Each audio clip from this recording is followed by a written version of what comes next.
So now that we have our frequency distribution completed, we can now look at putting it into a different type of diagram. We can look at histograms and frequency polygons. Now, even though the terminology might not be perfect, this is the way I would try to help remember it. So a histogram is kind of like a bar graph, but it's not quite the same. I keep snapping my lead. Whereas a frequency polygon, let me put sort of. And a frequency polygon is kind of like a line graph. And again, let me put sort of. So you'll see the specifics. I'll explain the specifics when we do the problem. So now that we have that kind of defined for us, let's see what they look like. So you're going to have a grid sort of like this. You've got a vertical and you've got a horizontal axis. Now on the horizontal, you're always going to want your values. So I'm just going to label it values down here. Let me shift it over a little bit here. And on the vertical side, we're going to have our frequencies. That's typically the way the histograms are done. So let me just label this as a histogram.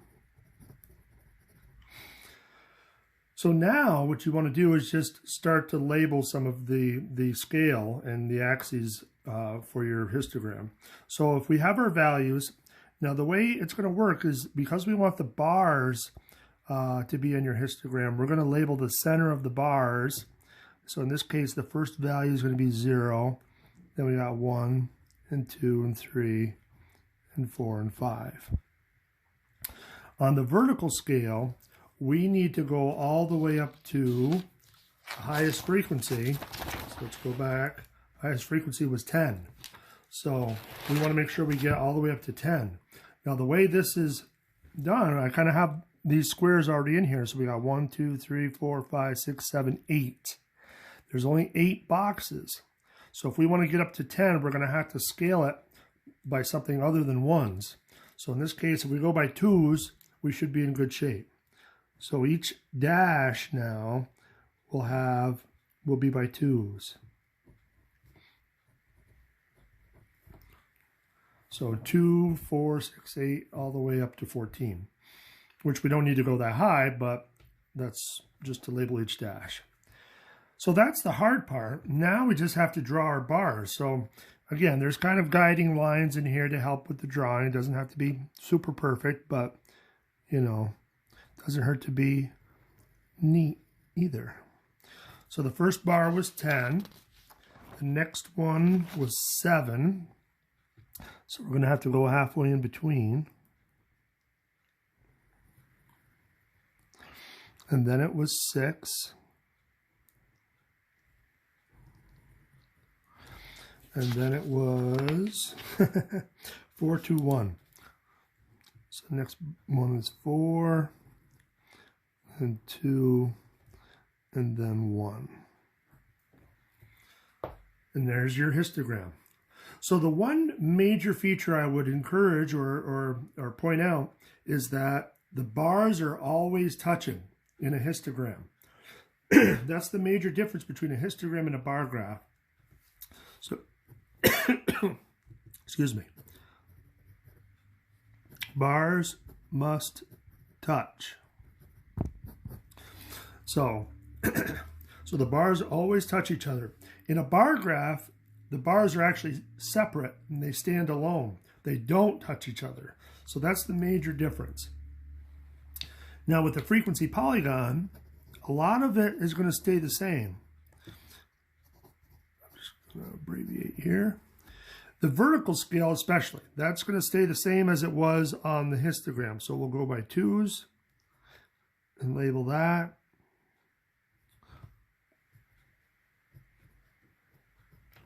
And we have our frequency as the label.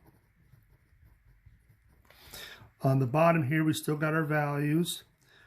But now here's where the difference is. Instead of labeling the spaces like we did over here, we actually do want to label the dashes. So the first dash, we're going to say is equal to 0, then 1, then 2, then 3, then 4, and then 5.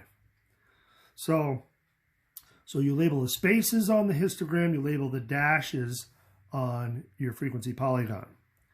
Now the difference is, instead of drawing bars, we're going to actually plot points.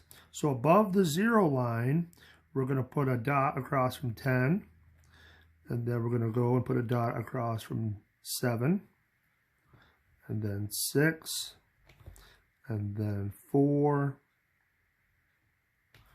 then 2, and then 1. So all of those dots should be at the right height based off of your frequencies.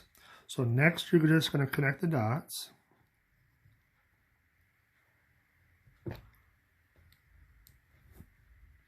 And then we're not done yet, though, after you connect them.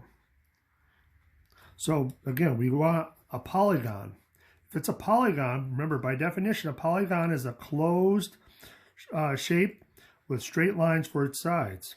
Now, right now, we got a floating line. So in order to make it a polygon, we got to add a couple of lines. So the first one is just going to come from the very first point, and you're going to just drop it down through. I usually drop it down right through where the two axes meet. And that's usually the easiest. And on the other side, you're going to do very similar. So you're going to drop it down through something like that. Boy, I keep snapping my lead. So that would make it into a polygon. So it's kind of like a mountain. So that's what your polygon, your frequency polygon should look like. And now you're done. So you have both of those in your repertoire. So, okay, so now we're going to make it a little bit more challenging in the next video. We're going to look at grouped frequency distributions. So those are going to look at classes of or groups of numbers that fit into each of these categories. So stay tuned in the next video.